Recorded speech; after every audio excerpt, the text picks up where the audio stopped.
사도행전 22장 30절 23장 끝까지 읽어야 되는데 시간 관계상 11절까지 읽도록 하겠습니다.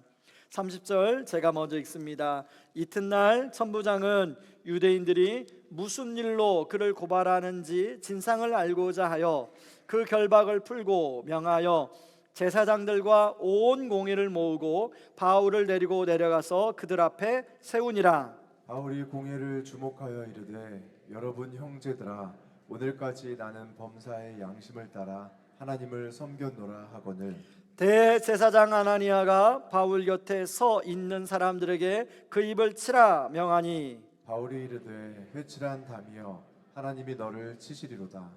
내가 나를 율법대로 심판한다고 앉아서 율법을 어기고 나를 치라 하느냐 하니, 곁에 선 사람들이 말하되 하나님의 대제사장을 내가 욕하느냐. 바울이 이르되, 형제들아, 나는 그가 대제사장인 줄 알지 못하였노라. 기록하였으되 너의 백성의 관리를 비방하지 말라 하였느니라 하더라. 바울이 그중 일부는 사두개인이요 다른 일부는 바리새인 줄 알고 공회에서 외쳐 이르되, 여러분 형제들아, 나는 바리새인이요 또 바리새인의 아들이라. 죽은 자의 소망 곧 부활로 말미암아 내가 신문을 받노라. 그 말을 한즉 바리새인과 사두개인 사이에 다툼이 생겨 무리가 나누어지니, 이는 사두개인은 부활도 없고 천사도 없고 영도 없다고, 바리새인은 다 있다 함이라. 크게 떠들새 바리새인 편에서 몇 서기관이 일어나 다투어 이르되, 우리가 이 사람을 보니 악한 것이 없도다. 혹 영이나 혹 천사가 그에게 말하였으면 어찌하겠느냐 하여 큰 분쟁이 생기니 천부장은 바울이 그들에게 찢겨질까 하여 군인을 명하여 내려가 무리 가운데서 빼앗아 가지고 영내로 들어가리라 하니라. 그날 밤에 주께서 바울 곁에 서서 이르시되, 담대하라. 내가 예루살렘에서 나의 일을 증언한 것 같이 로마에서도 증언하여야 하리라 하시니라. 아멘. 2월 추천도서였던 안성호 목사님이 쓴 버티고 견디고 살아내라라는 책에 있습니다. 이 책에 보면 이 안 목사님의 개인 스토리가 나오는데, 이분은 대학에서 정치 외교학을 전공을 했어요. 그래서 더 큰 꿈을 위해서 영국으로 유학을 갔습니다. 그런데 영국을 유학할 때만 해도 나름대로 기도하고 하나님 주신 확신이 있어서 공부하러 갔는데 도중에 발병이 됩니다. 그래서 돌아올 수밖에 없었어요. 그래서 한국에 와서 이제 병이 잘 낫고 치료가 돼서 건강해져서 다시금 일본으로 이제 유학을 떠나게 됩니다. 근데 일본에서 공부하면서 병이 다시 재발된 거예요. 아니, 내가 하나님께서 다시 마음의 확신을 주셔서 또 일본으로 유학을 왔는데 또 그 병이 다 나은 줄 알았더니 제발 이게 무슨 뜻입니까? 이제 그런 이야기가 그 책에 나옵니다. 여러분, 이 목사님처럼 혹시 여러분도 인생을 살면서 분명히 이게 뭔가 하나님의 뜻이라고 확신하고 그렇게 하고 선택을 했는데 이렇게 결과적으로는 뭔가 뜻대로 되지 않은 그런 경험을 해본 적은 없으십니까? 제가 왜 이 말씀을 좀 드리냐면, 이 오늘 본문에 바울이 딱 그 상황입니다. 드로아에서 에베소 장로들하고 헤어질 때만 해도 예루살렘에 가면 정말로 제대로 좀 복음을 전하고 또 많은 동족들에게 그 동족들이 주께로 돌아오는 열매도 있을 거라고 하고, 그렇게 에베소 장로들이 말림에도 불구하고 예루살렘에 왔어요. 그리고 예루살렘에 와서 이제 복음을 전하려고 예루살렘의 성전에 갔는데 갑자기 아시아에서 온 사람들이 바울을 고발함으로 말미암아 막 인정사정 없이 이유도 없이 맞는 일이 생긴 거예요. 어떻게 하고 천부장한테 기회를 얻어서 이제 사람들한테 말할 기회가 주어져 가지고 이제 말을 한참 이제 복음을 전해서 이 창세기 그 사도행전 22장에 보면 바울이 복음을 전합니다. 근데 이제 결정적으로, 그러니까 당신들도 예수를 믿으십시오, 이 말을 하기 전에 갑자기 사람들의 동요가 일어나고 막 어떻게 해보자 막 하고 데모가 일어나고, 그래서 복음을 제대로 전할 수가 없습니다. 그 내용이 사도행전 22장 22절의 내용이에요. 22절을 같이 한번 읽어볼까요? 같이 읽습니다. 이 말하는 것까지 그들이 듣다가 소리질러 이르되, 이러한 자는 세상에서 없애버리자, 살려둘 자가 아니라 하여 떠들며 옷을 벗어 던지고 티끌을 공중에 날리니. 자, 이런 상황에서 이제 이 천부장에 이끌려 가지고 바울이 다시금 이 로마의 감옥에 온 거예요. 그때 바울은 이대로 있으면 안 되겠다 해서 자기가 로마 시민이라는 것을 드러냅니다.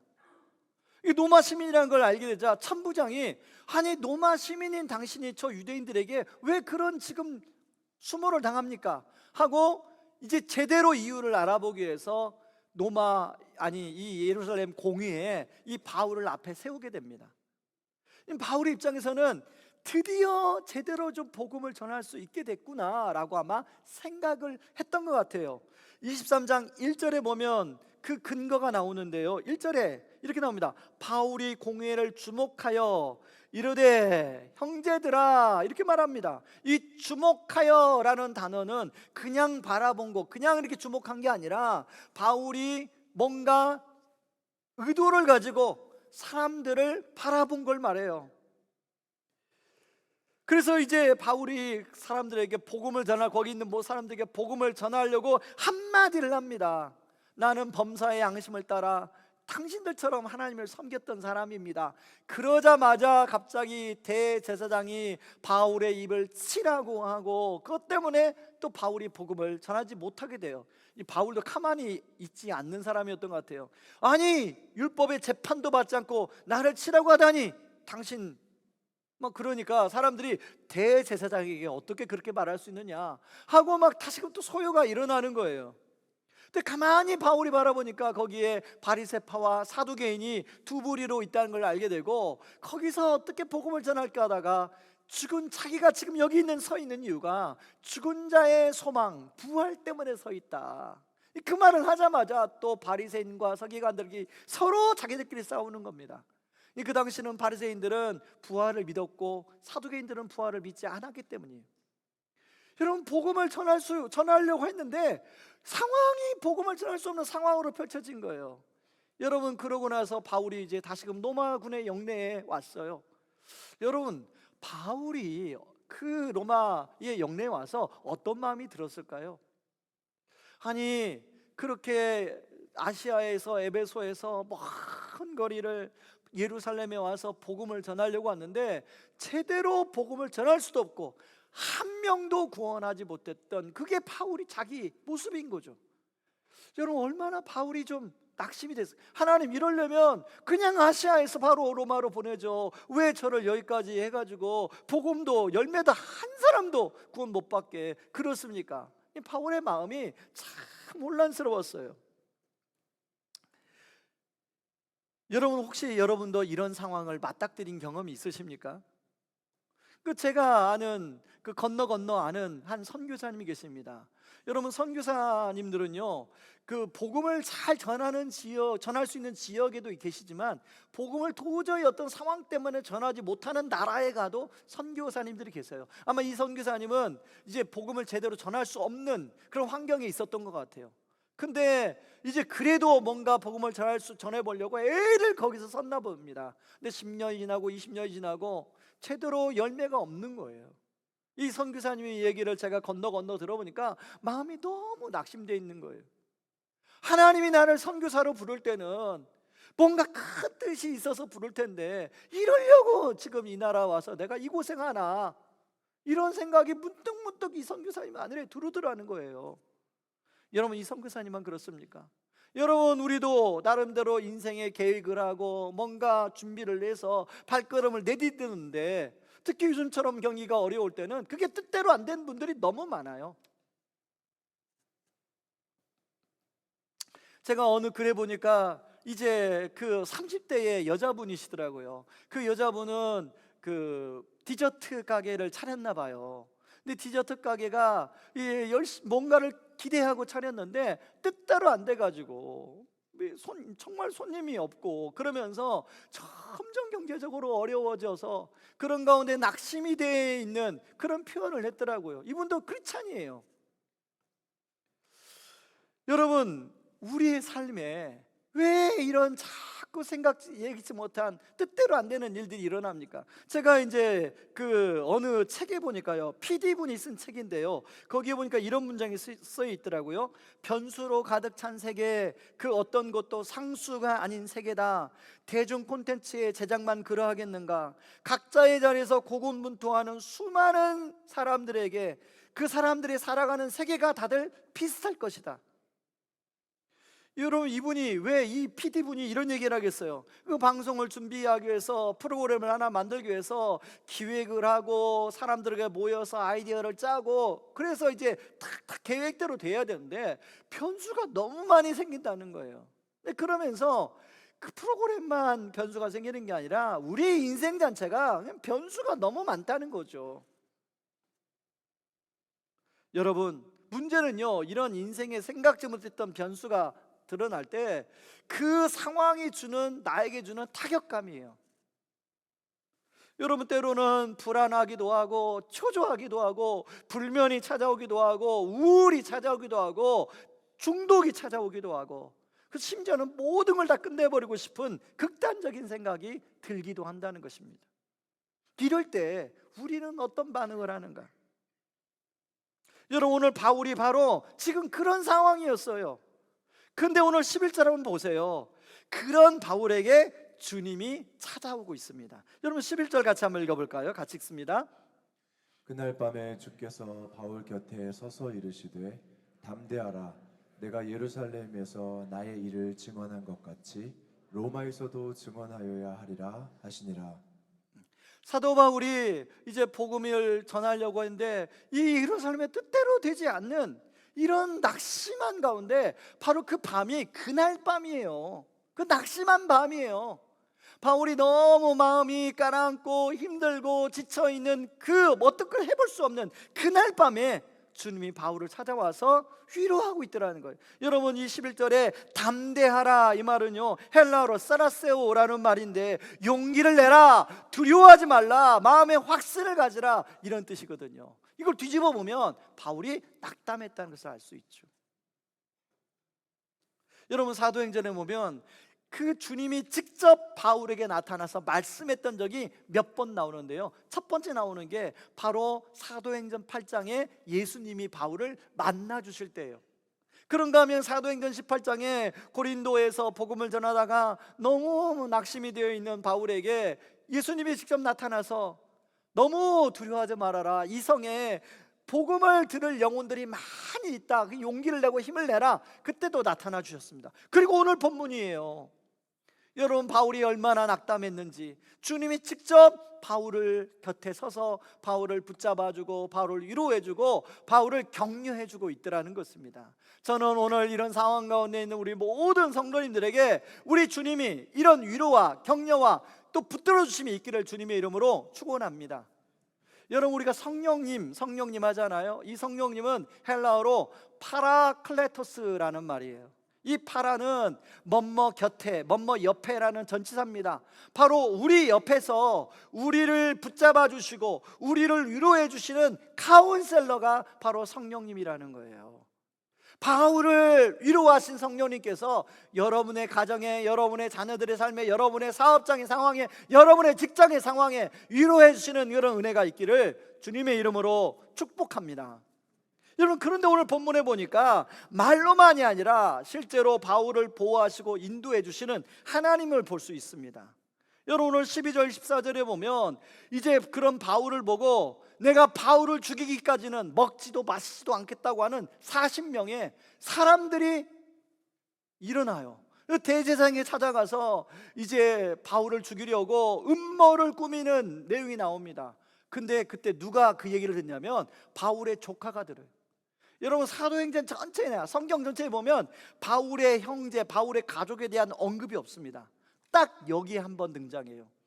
바울의 조카니까 누나 아들이더라고요. 제가 자료를 찾아보니까 바로 바울의 조카가 그 이야기를 듣습니다. 그래서 바울에게 이야기하니까 바울이 천부장한테 가서 이야기해줘라. 그래서 천부장이 이제 예루살렘에다 놓아두면 바울이 생명이 위험할 수 있다는 생각을 하고 안전한 가이사랴에 있는 로마 총독부로 바울을 호송하여 보내는 장면이 오늘 나옵니다. 자, 그런데 그냥 보낸 게 아니에요. 밤 3시에 보내는데 지금으로 말하면 밤 9시입니다. 여러분, 유대 사회는 밤 6시만 해가 지면요 아무도 활동하지 않아요. 그러니까 전혀 예상하지 못하는 시간에 바울을 호송한 거예요. 근데 그 옆에 그냥 바울만 보낸 게 아니라 보병 200명, 기병 70명, 창병 200명을 호위해서 보내도록 합니다. 바울을 죽이기로 한 사람이 몇 명이에요? 40명이죠. 근데 바울 옆에 호위한 로마 군병이 몇 명이에요? 200명, 70명, 창병 200명, 470명이에요. 10분의 1대 10배도 넘는 숫자를 붙여서 보내죠. 근데 그 천부장이 보낸 건가요? 아니죠. 하나님이 천부장의 마음을 움직여 보낸 것입니다. 하나님이 실질적으로 바울을 보호하시고 지키시고 인도하신 걸 볼 수 있죠. 때로는요, 하나님은 안 보이시잖아요. 그런데 때로는 사람을 통해서 하나님이 일하심을 보여줄 때가 있어요. 저도 최근에 그런 걸 경험했습니다. 여러분, 지난 주일날 최가나 목사님 말씀 잘 들으셨습니까? 저는 최가나 목사님을 만난 게 최근에 그런 경험을 한 거예요. 제가 이제 학교에 우성고등학교로 하나님 어떻게 이제 미션스쿨로 바꿔가야 할지, 정말 세워가야 할지 저는 모르겠습니다. 주님, 어떻게 하면 좋겠습니까? 그런 기도를 계속 드리고 있을 때 학교 선생님이요 갑자기 저한테 명함을 하나 주는 거예요. 본인 교회 교사대학 강사로 이런 분을 모셨는데 너무 말씀이 좋았습니다. 목사님 교회에도 한번 모셔서 교사대학 강사를 한번 모셔보세요. 그래서 교사대학 강사로 모셨습니다. 그냥 모르고 모셨어요. 근데 교사대학 강사로 오셔서 같이 대화하다 보니까 이분이 오륜교회가 영훈중고등학교를 인수하는데, 재단 인수하는데 거기에서 지난주 들은 것처럼 아주 중요한 역할을 했어요. 그래서 우리 교회가 지금 이런 상황이라는 얘기 듣고 그분이 깜짝 놀라는 거예요. 아니, 목사님, 지금 이 한국에 일반 학교, 교회가 일반 학교를 인수해서 미션스쿨로 만들어가는 한 교회가 딱 3케이스밖에 없다는 거예요. 하나는 꽃동산 교회, 하나는 오륜교회, 그리고 목사님 교회라는 거예요. 근데 꽃동산 교회나 오륜 교회는 규모가 엄청 큰데 목사님 교회가 어떻게 이걸 감당하고 있습니까? 그리고 어떻게 미션스쿨로 만들어 가려고 하고 있습니까? 막 이분이 본인이 흥분돼 가지고 이게 우리의 만남은 하나님의 뜻이라고. 그래서 목사님, 제가 정말 많은 노하우를 가지고 있으니까 그렇게 도와주겠다고. 그리고 실질적으로 많이 도와주고 있습니다. 근데 그런가 하면요, 지금 수요일마다 아이들이 점심시간에 저 사랑채플에 모여가지고 기도회를 하고 있습니다. 여러분, 요즘 아이들 세계를 좀 아시나요? 옛날에는 동성애를 이렇게 드러낸 걸 뭐라고 하죠? 커밍아웃이라고 하잖아요. 커밍아웃을 하면 막 사람들이 막 손가락질하고 막 그렇게 했어요. 근데 지금은 아이들 세계 속에서 내가 크리스찬이라는 걸 드러내면 애들이 그렇게 한다는 거예요. 그러니까 애들이 크리스찬이라는 걸 안 드러내요. 근데 수요일날 그렇게 기도 모임 하는데 애들의 숫자가 점점 늘어나고 있습니다. 아멘이죠. 매주마다 늘어나요. 근데 그걸 인도하는 분이 학교 선생님이에요. 이전에는 우리 사역자를 통해서 가서 인도하게끔 했는데, 여러분, 역동이 일어나려면요, 학교는 학교 구성원들이 중심이 돼서 뭔가를 해야 역동이 일어납니다. 학교 선생님을 통해서 그게 일어나는 거예요. 그러니까 이제 애들이 또 수업 시간에 그 선생님 만나잖아요. 거기 와서 온대요. 선생님, 저도 사실은 크리스찬이에요. 제가 다음 주에 그 모임에 꼭 갈게요. 그냥 혼자 안 가고 친구 데리고 갈게요. 애들이 뭐 간식이 좋아서 오는 건지 정말 뭐가 좋아서 오는지 몰라. 아무튼 애들이 와요. 정말로 감사하지 않아요? 저는 그 선생님을 또 그 자리에 세워주신 것도 이거 하나님의 뜻이라고 생각합니다. 하나님은 우리 눈에 안 보입니다. 여러분, 하나님 눈에 보이세요? 그러나 하나님은 하나님의 사람을 통해서 하나님의 일을 행하시는 줄 믿습니다. 마찬가지예요. 여러분, 여러분의 삶에도 하나님의 하나님이 여러분들에게 사람을 붙여서 하나님의 일을 하시는데 여러분을 통하여 도우시고 붙드시고 함께 할 줄 믿습니다. 여러분, 이제 24장 이후에 가면 바울이 로마로 호송되어 갑니다. 안전하게 고상되어 가요. 바울은 끊임없이 로마에 가서 복음을 전하야겠다고 생각했어요. 근데 과연 어떻게 로마로 가지? 내가 지금 이런 상황이 어떻게 로마로 가지? 근데 하나님은 안전하게 바울을 보호해서 로마로 이끌고 가요. 그리고 로마로 가서 한동안은 그래도 좀 자유가 주어지는 상황 가운데 보고 싶은 사람도 만나고 복음을 전하고 싶은 마음껏 복음을 전하고, 거기에서 에빌 골문 옥중 서신을 씁니다. 에베소서, 골로새서, 빌레몬서, 또 빌립보서, 에빌 골문. 그래서 복음을 전하게 해요.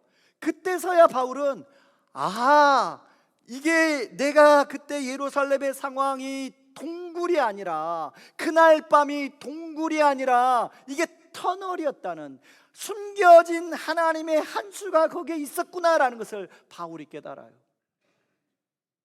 아까 제가 처음에 서론에 그 안성호 목사님 이야기를 할 때 그 대목이 뭐냐면 오늘 설교 제목입니다. 오늘 설교 제목이 무엇입니까? 내 계획이 무너진 후에 깨달은 하나님의 한 수. 여러분, 우리의 인생 계획이 이게 무너질 때가 있잖아요. 많은 인생의 변수로 무너질 때가 있잖아요. 그때 하나님의 숨겨진 한 수가 있다는 거예요. 아까 제가 그 PD 분의 그 책의 문장을 제가 인용했는데요. 그 다음 문장을 제가 하나 읽어드리겠습니다. 이런 내용이 나와요. 변수로만 이루어진 수학 문제는 답이 없다. 그러나 변수로 가득 찬 세계를 계속 헤쳐나가려면 발 디딜 수 있는 단순한 상수 몇 개 정도는 필요하다. 여러분, 그러지 않습니까? 이분은 그냥 일반적인 책이니까 나름대로 본인이 생각한 상수를 생각했을 거예요. 그런데 여러분, 인생을 생각해 보세요. 우리가 상수라고 생각했던 것은 인생을 좀 길게 살아보면 그거 역시도 변수라는 걸 알게 돼요.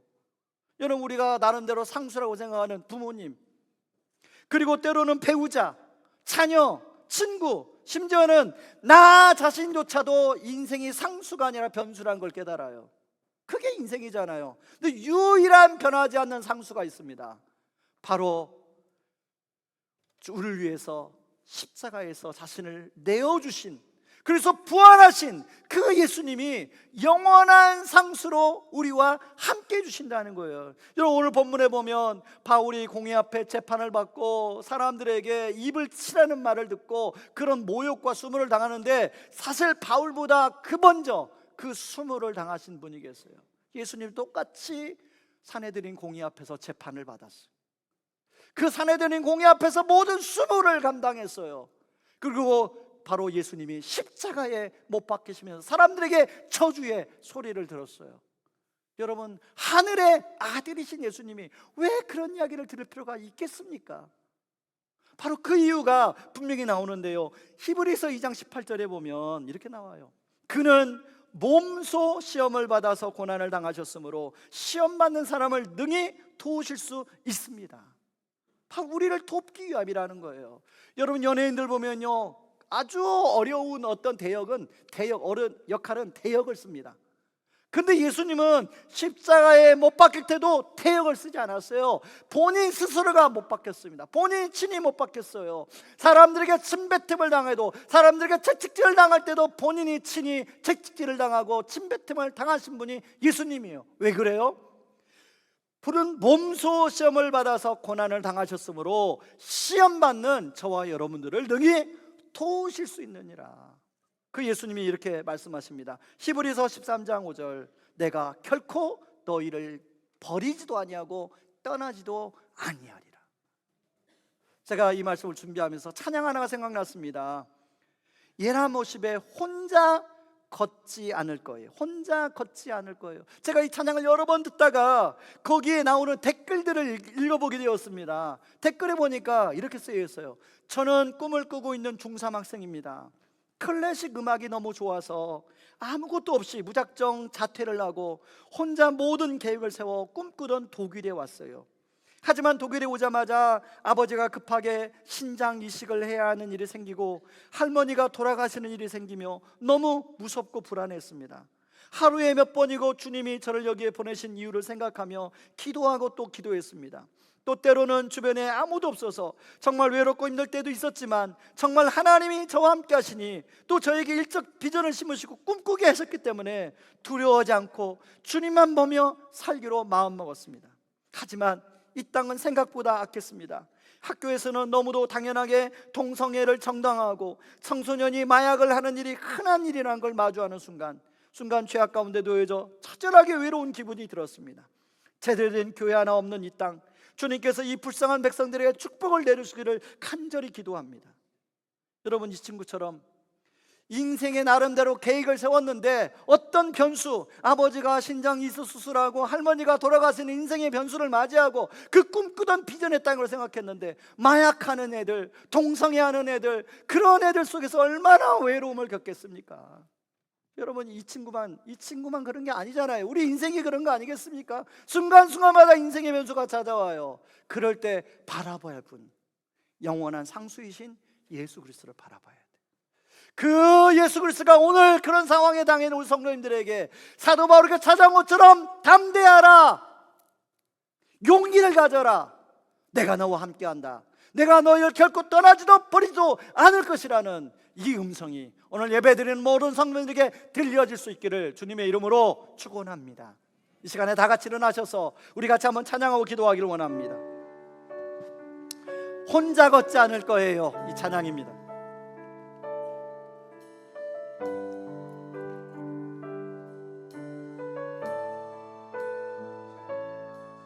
그대 폭풍 속을 걷고 있을 때 비바람을 마주해야 할 우리 손 들고 한번 찬양할까요? 불빛조차 보이지 않아도 그대 혼자 걷지 않을 거예요. 그대 폭풍 속을 걷고 있을 때, 그대 폭풍 속을 걷고 있을 때 비바람을 마주해야 할 때 불빛조차 보이지 않아도 그대 혼자 걷지 않을 거예요. 두려움 앞에서 하늘을 보아요. 외로운 그대여 걱정 마요. 그 길을 더 걷고 걸어요. 그대 혼자 걷지 않을 거예요. 두려움 앞에서 하늘을 보아요. 외로운 그대여 걱정 마요.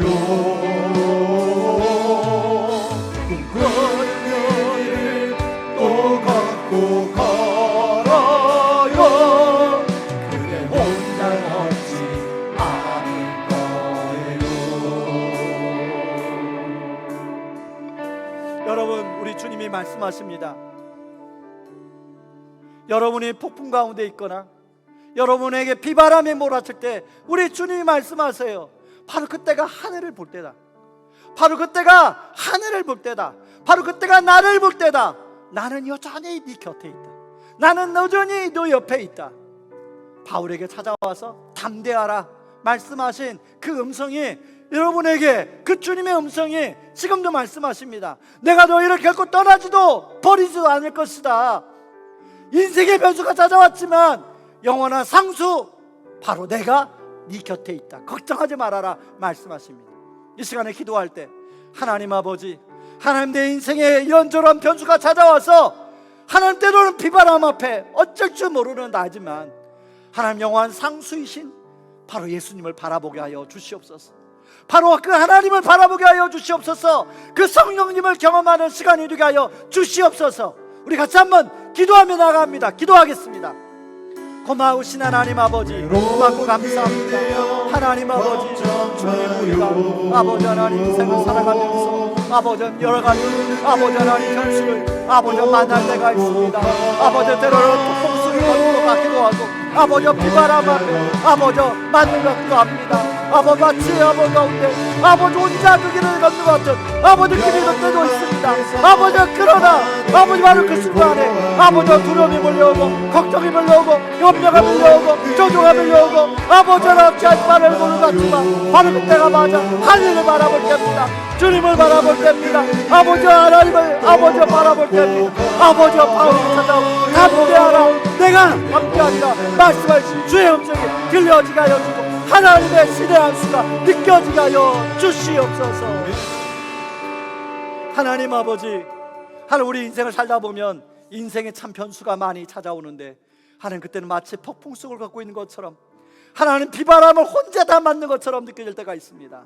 그러나 하나님 그때 여전히 우리 주님은 우리와 함께 있다는 것, 바울을 찾아가 그날 밤에 담대하라 말씀하신 주님이, 그리고 히브리서 13장에서 내가 너희를 결코 떠나지도 버리지도 않겠다고 하신 그 주님이 하나님 우리와 함께 하신 줄 믿습니다.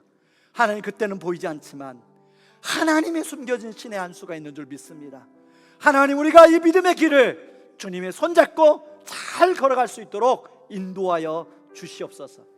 이제는 많은 죄 가운데서 우리를 구원하신 우리 주 예수 그리스도의 은혜와 그 크신 하나님의 사랑하심과 성령 하나님의 위로 충만하심이 내가 너희를 결코 떠나지도 버리지도 않으리라 말씀하시는 그 말씀을 믿고 주님을 의지하며 폭풍 속을 비바람이 몰아치는 길을 주님과 함께 걸어가기를 원하는 오늘 예배드리는 모든 성도님들 위해 이제부터 영원토록 함께 계시기를 주님의 이름으로 축원하옵나이다. 아멘.